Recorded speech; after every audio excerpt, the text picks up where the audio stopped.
Hello বন্ধুরা, তো তোমরা কেমন আছো? আশা করি সকলেই ভালো আছো। আমরাও অনেক ভালো আছি।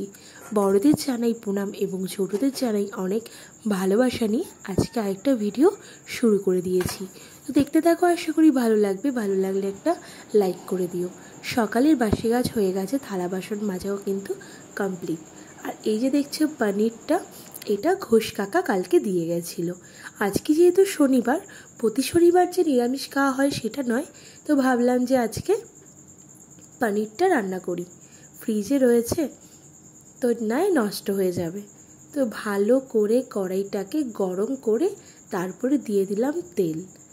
ভালো করে যদি কড়াইটা গরম না করি আর চারিদিকে যদি এইভাবে তেলটা না দিই, তাহলে কিন্তু পনিরগুলো একদম লেপ্টে যাবে। তুলতে গিয়ে কিন্তু প্রচণ্ড পরিমাণে অসুবিধা হয় আর প্রতিটা পনির ভেঙে যায়। আজকে রান্না করছি পনির আর টক ডাল। তো এগুলো রান্না করে আমি রান্না করব চাউমিন। আর চাউমিন আর ম্যাগি করে নিয়ে আমরা আজকে বেরোবো। আমার একটু দরকার আছে আর ওর আছে একটু কাজ। বাইরে যেহেতু বৃষ্টি পড়ছে, তো আমাকে বলল যে আজকেই কাজটা মিটিয়ে নেব। আর কি কাজ, তো তারপরেই আমরা আজকে গাড়ি নিয়েই বেরোলাম। যেহেতু বৃষ্টি পড়ছে, গাড়ি না নিয়ে বেরোলে উপায় নেই। আর যেতে হবে নবদ্বীপে। আর নবদ্বীপ যাব যখন, তখন আমার ননদের বাড়িতে ঘুরে আসবো না? সেটা তো হতেই পারে না। তো যাই হোক, এখন আমরা আছি ভালুকা বাজারে। এখান থেকে আমরা মিষ্টি আর ফ্রুটি নিয়ে যাচ্ছি।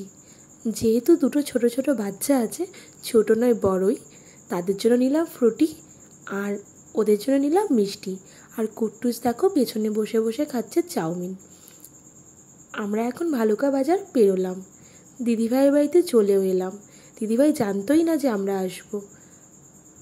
তো শুনে এত কিছু রান্না করেছে, ডাল, উচ্ছে আলু ভাজা, কাতলা মাছ আর পটল চিংড়ি। দিদিভাইয়ের বাড়ি থেকে সোজা চলে এসেছি নবদ্বীপে, মানে ওদের বাড়িটা গঙ্গার ওপারে আর আমি এপারে এসেছি মেন টাউনে। তো এখানে আমি আর কুটুস ওয়েট করছি। আর এই যে আমাদের নতুন সদস্য বাড়ির, আরও গেছে ওর যে কাজটা এসছে সেখানে। তো আমরা এখন ওয়েট করছি। তো কুটুস বললো যে আমার খিদে পেয়েছে। এখন কী খাচ্ছে তুমি? কিটক্যাট আর আইসক্রিম। ওই যে দোকানটা থেকে কিনে দিলাম, জুসের শেকের দোকান আর কি। এই যে কুটুস খাচ্ছে, ভালো লাগছে খেতে, অনেক ভালো। কে কে খাবে চলে এসো। তো আমরা অনেকক্ষণ আগেই বেরিয়ে পড়েছিলাম নবদ্বীপ থেকে, তো প্রায় ঢুকে গেছি বাড়ির দিকে। আর এসেই কিন্তু কুট্টুসকে সেইগুলো মিষ্টান দিয়ে খাইয়ে দিচ্ছি। ও কিন্তু ঘুমিয়ে গেছে, ওকে ডেকেই তুলেই খাওয়াতে হবে। তো চলো ভাই বন্ধুরা, গুড নাইট, ভালো থেকো, সুস্থ থেকো।